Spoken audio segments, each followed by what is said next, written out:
And our guest, Bart Ehrman, Jesus Interrupted is his new book just out. The last book, Misquoting Jesus, New York Times bestseller, and one I think that was revealing for a lot of people, as will be, as Jesus Interrupted reveals the hidden contradictions in the Bible and why we don't know about them.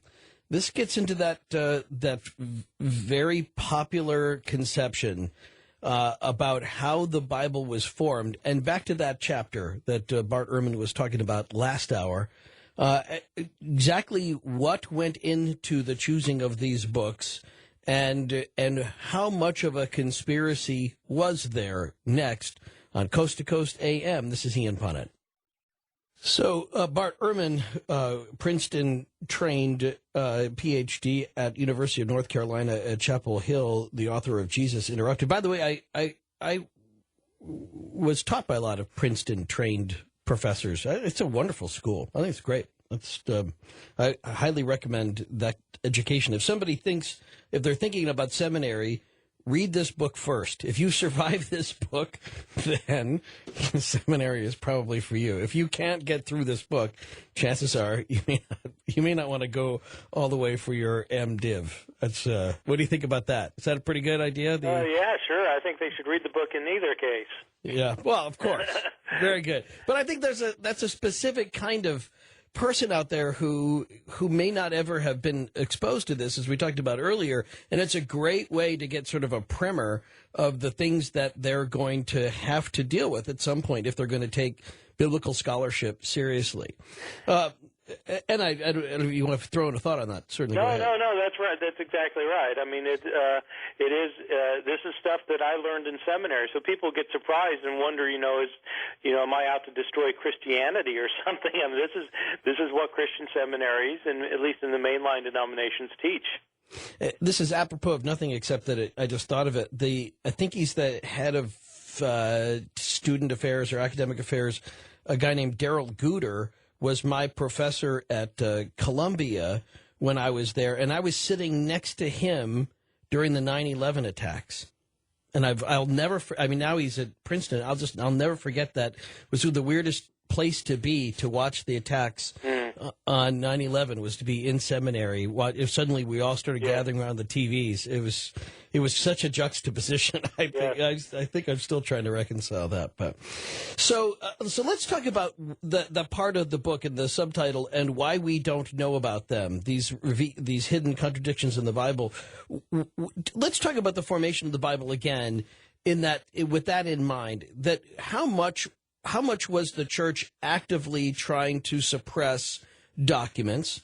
How many of these early documents just merely sort of fell out of favor and lost interest and therefore kind of faded away organically?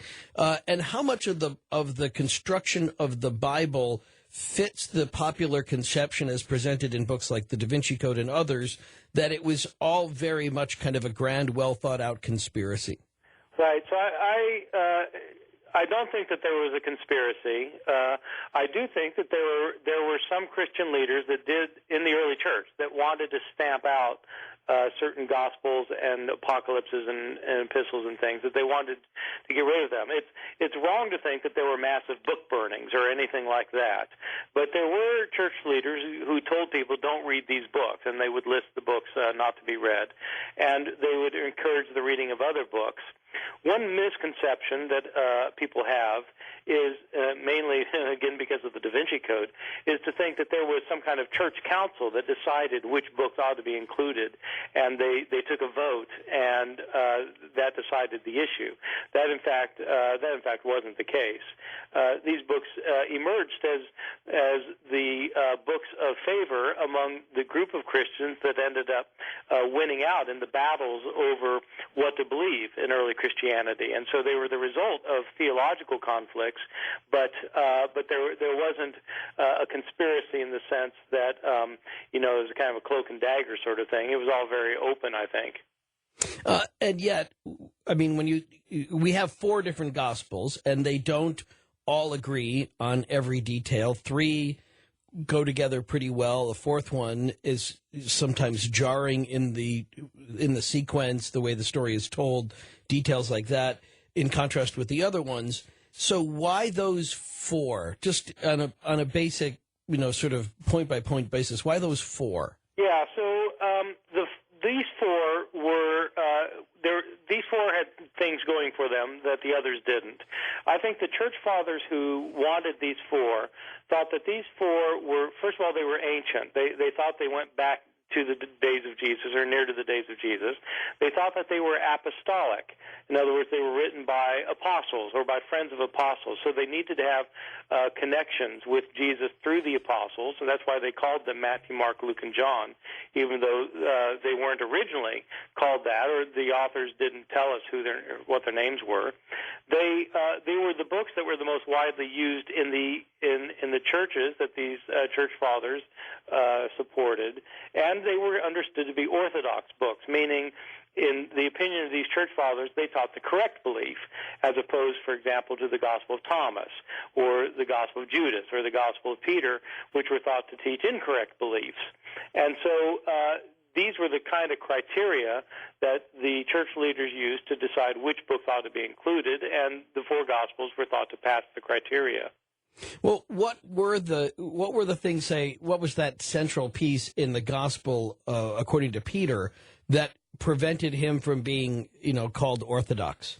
Well, so we know about this gospel from the writings of Eusebius, a 4th century church father, who tells us that at least in some parts of Christianity, the gospel of Peter was accepted as being part of Scripture. But eventually it was excluded because some church leaders thought that it taught a view of Jesus that was heretical, the view that Jesus wasn't really a human being, but only seemed to be a human being. This is a Christian heresy, false teaching, that was called docetism. It's called docetism from the Greek word dokeo, which means to seem or to appear, and is the view that Jesus was fully divine, but he wasn't human. And church fathers didn't like that idea, because if Jesus wasn't really human, then he couldn't really die, and if he couldn't really die, then he couldn't die for sins. And so they excluded the gospel on those grounds. And yet that was one of the classic Gnostic beliefs, right? That Jesus wasn't, that you couldn't have a God that could die, so it must have been like a hologram of a person. Right. The Gnostics had different Gnostic groups had two different views about who Jesus was. Some Gnostic groups thought that Jesus was just a phantom, that he looked like he had a body and you could touch him and everything, but it wasn't really a body. It was phantasmal. But the more common Gnostic view was that Jesus Christ was actually two things, that there was the man, Jesus, who was a real man, flesh and bones, but the divine Christ was a divine being that came into Jesus when he got baptized. So the Spirit comes down from heaven in the form of a dove and enters into Jesus. And then at the end of his life, this divine Christ, after empowering him for ministry and giving him his spectacular teachings, this divine Christ leaves him because the Christ can't suffer. And so that's why Jesus cries out on the cross, my God, why have you left me behind? Or why have you forsaken me? Because the divine element had left him to return to its heavenly home.